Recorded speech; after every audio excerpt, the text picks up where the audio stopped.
addressing the prevailing wage.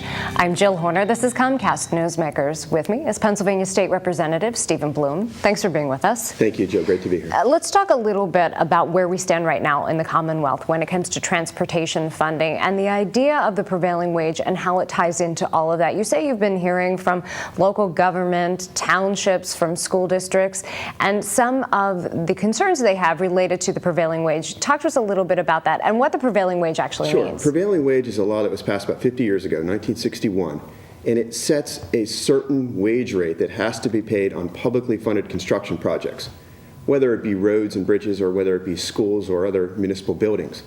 And it basically requires that a Philadelphia area union wage rate be paid to the workers on these projects wherever they are across Pennsylvania. So studies have varied a little bit, but basically it adds about 10 to 30% to the total construction cost of publicly funded projects in Pennsylvania.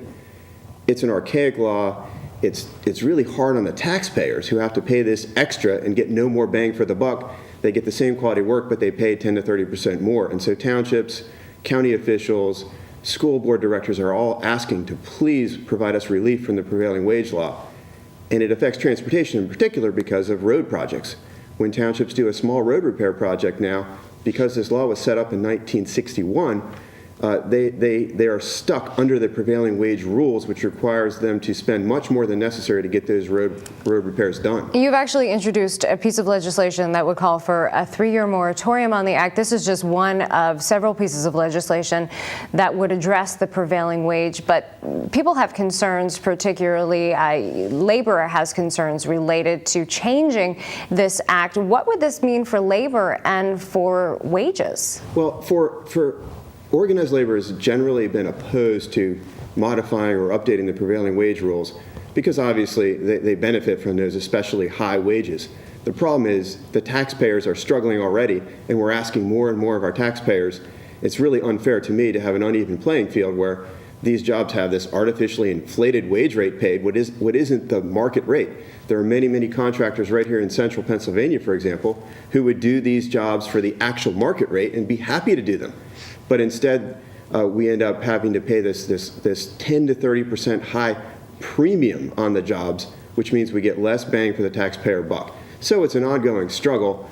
I believe it's time that we bring our laws up to the 21st century, get out of 1961, come into 2013, and finally allow our municipalities to stretch the taxpayer dollars that are so precious to be able to build more roads, repair more roads, fix more bridges without having to pay this artificial premium.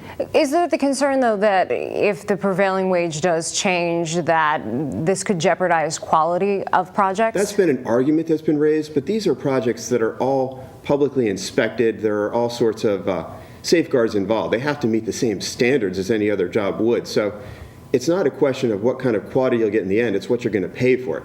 And right now, our taxpayers are paying too much. They're paying 10 to 30% more than necessary to get these projects built. And we just have a short time left, but your bill would call for a 3-year moratorium on the act. It would go through the Labor and Industry Committee. You're on that committee. It's just one of a variety of pieces of legislation. Right.